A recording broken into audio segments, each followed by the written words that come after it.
ওয়াদাল্লাহুল্লাযীনা আমানু ওয়া আমিলুস সালিহাতি লায়াস্তাখলিফান্নাহুম ফিল আরদি কামা ইসতাখলাফাল্লাযীনা মিন ক্বাবলিহিম। তোমাদের মধ্যে যারা ঈমান এনেছে এবং সৎ কাজ করেছে, আল্লাহ রাব্বুল আলামিন তাদের ব্যাপারে আল্লাহর ওয়াদা হচ্ছে, আল্লাহর প্রতিজ্ঞা হচ্ছে, আল্লাহ ওয়াদা করতেছেন তাদেরকে জমিনের উপরে প্রতিষ্ঠিত করবেন। যেমন করে তোমাদের পূর্বপুরুষদেরকে প্রতিষ্ঠিত করা হয়েছিল, ওইভাবে তোমাদেরকে প্রতিষ্ঠিত করা হবে। সুবহানাল্লাহ। প্রতিষ্ঠিত করা হবে মানে রাষ্ট্র ক্ষমতা দেওয়া হবে। কি দেওয়া হবে? যদি গোলাম হও, যদি কি হও? গোলাম। আল্লাহ পাক বলছেন শুধু তাই নয়, আমি আমার দিনকে যারা প্রতিষ্ঠা করবে, আমার গোলামেরা যদি, আমার বান্দারা সঠিকভাবে যদি আমার গোলামি করে, মানানে আমলে সালেহ করে, নেক কাজ করে, আমি তাদেরকে রাষ্ট্র প্রতিষ্ঠার সুযোগ করে দেব। আর তাদের জন্য ভীতির পরিবর্তে, সন্ত্রাসের পরিবর্তে শান্তি কায়েম করে দেব। সুবহানাল্লাহ। وَلَيُمَكِّنَنَّ لَهُمْ دِينَهُمُ الَّذِي ارْتَضَىٰ لَهُمْ وَلَيُبَدِّلَنَّهُم مِّنْ خَوْفِهِمْ أَمْنًا। তাদের দিনকে তারা নিজেদের জন্য যা পছন্দ করেছে অবশ্যই তিনি তা কায়েম করে দিবেন, এবং সন্ত্রাস আর ভীতির পরিবর্তে আল্লাহ নিরাপত্তা দান করবেন। যেরকম সুবহানাল্লাহ। সন্ত্রাস বন্ধ হবে, চুরি, ডাকাতি, জেনা, ব্যভিচার সব বন্ধ হয়ে যাবে। তোমরা ক্ষমতায় থাকবে, তোমরা ডমিনেটেড হবে না, তোমরা ডমিনেট করবে, গোটা পৃথিবীকে শাসন করবে, শাসিত তোমরা হবে না। আর ভীতির পরিবর্তে নিরাপত্তা তোমরা লাভ করবে। কি করলে? ইয়াবুদুনানি লা ইউশরিকুনা বি শাইআ। সুতরাং তারা যেন আমার ইবাদত করে এবং আমার সঙ্গে যেন কাউকে শরীক না করে। আল্লাহ বলছেন তোমরা যদি আমার সাথে শরীক না করো, ইবাদতের মধ্যে কাউকে যদি শরীক স্থাপন না করো, আর যদি তোমরা আমার ইবাদতটা সলিডভাবে আমার জন্যই করো, তাহলে রাষ্ট্র ক্ষমতা তোমাদের হাতে আসবে, সন্ত্রাস নির্মূল হবে, শান্তি প্রতিষ্ঠিত হবে। এই হচ্ছে দুনিয়ার পুরস্কার। এটা কিসের পুরস্কার? আর আখিরাতের পুরস্কারের কথা বলা হচ্ছে।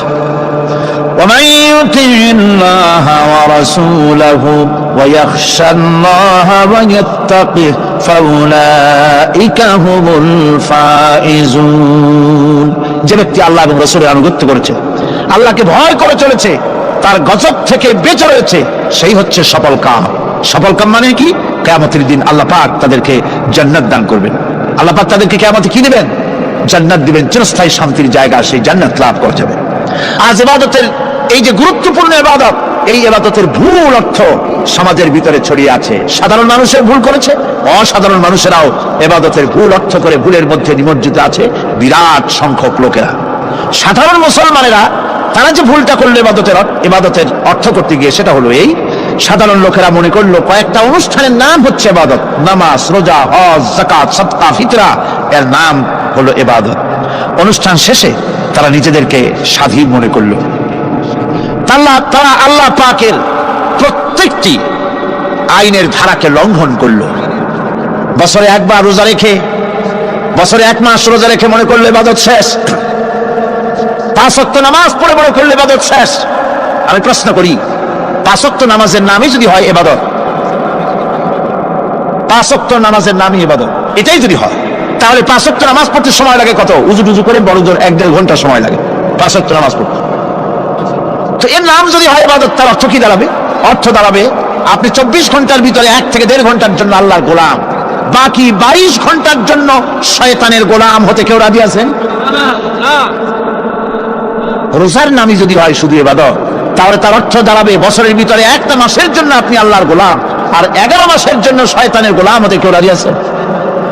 তাহলে বিষয়টা কি? বিষয়টা হচ্ছে নামাজ, রোজা, হজ, যাকাতি শুধুমাত্র ইবাদত নয়, আনুষ্ঠানিক ইবাদত তো বটেই, কম্পালসারি ইবাদত তো বটেই, কিন্তু শুধুমাত্র নামাজ, রোজা, হজ, যাকাত ইবাদত শুধুমাত্র নয়, এগুলি হচ্ছে ইবাদতের পার্ট, ইবাদতের অংশ।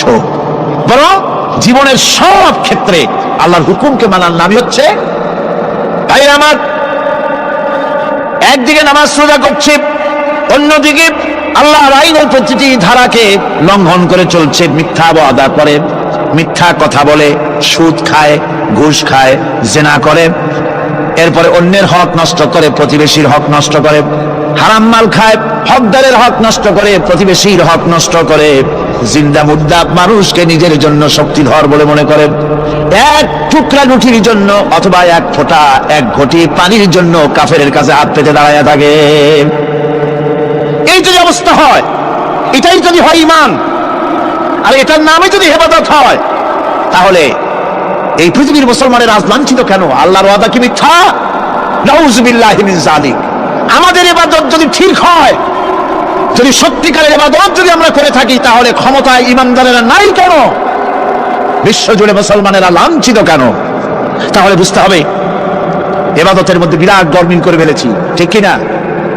লক্ষ্য করুন, সেই লোকটা হজ করতেছে, উমরা করতেছে, নামাজ পড়তেছে, মসজিদ মাদ্রাসায় চাঁদা দিতেছে, ওই লোকটি আবার ব্যাংকের থেকে সুদের টাকা নিয়ে ব্যবসা চালাইতেছে।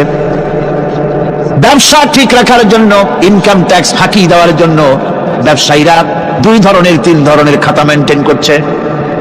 কথা ঠিক কিনা?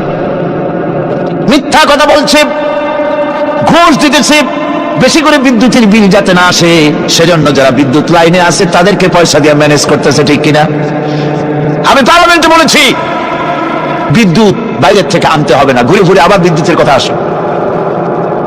বিদ্যুৎ আনা লাগবে না, কারণ আমার দেশে চাহিদা হচ্ছে 2500 মেগাওয়াট, সেখানে 1800 মেগাওয়াট আমাদের আছে।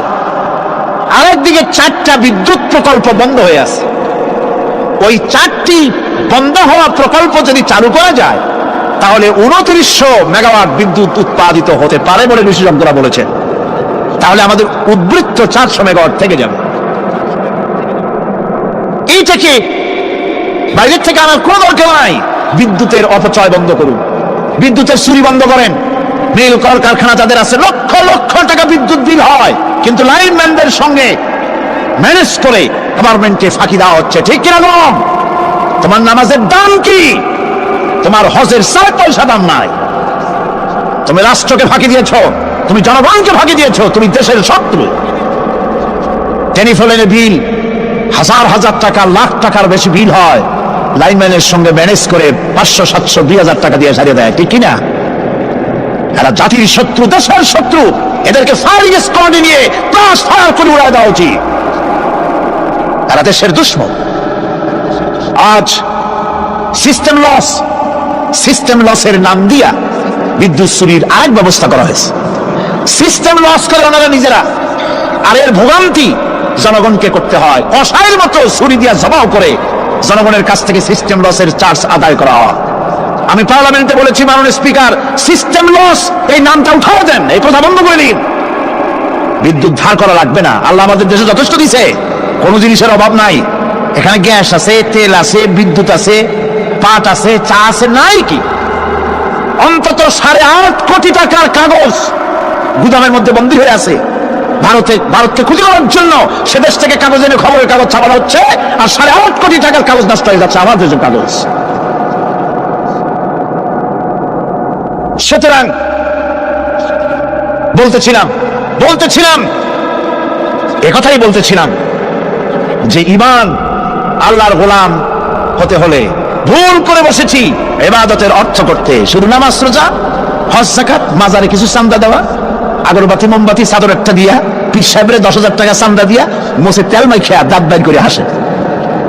বেহেশতে তো গেছি, আর দেরি কত? বেহেশতে তুমি যাবা, এত সহজ? দেশকে ফাঁকি দিয়েছ, জনগণকে ফাঁকি দিয়েছ, নিজের মেয়েকে ফাঁকি দিয়েছে। বিবাহের সময় টাকা পয়সা দিয়া বিবাহ করাই দিল। ব্যবসা, ধানি সম্পত্তি, বাড়ির সম্পত্তি সব ছেলেদেরকে দিয়ে দিল, মেয়েটারে ফাঁকি দিয়ে দিল। দেয় না এরকম? ফুপুকে ফাঁকি দিল, বোনকে ফাঁকি দিল।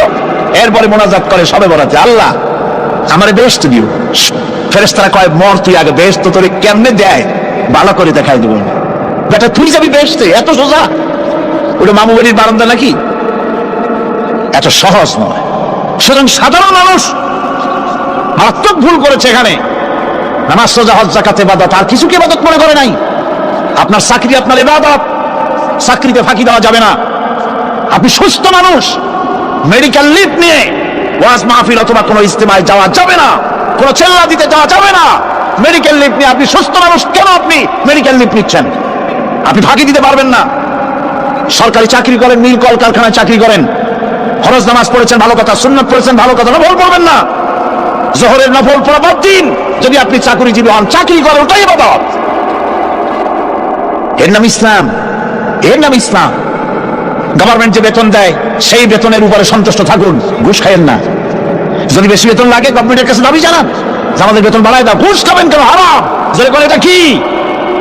এই ঘুষের টাকা মাজারে দিয়া, পীরে দিয়া আল্লাহরে খুশি করবেন, এত সহজ না, এত সহজ না। সেই জন্য আমি সব ভাইদের খেদমতে আরজ করব, ইবাদত হচ্ছে জীবনের সব ক্ষেত্রে গোলামি, সকল ক্ষেত্রে গোলামি। চাকরি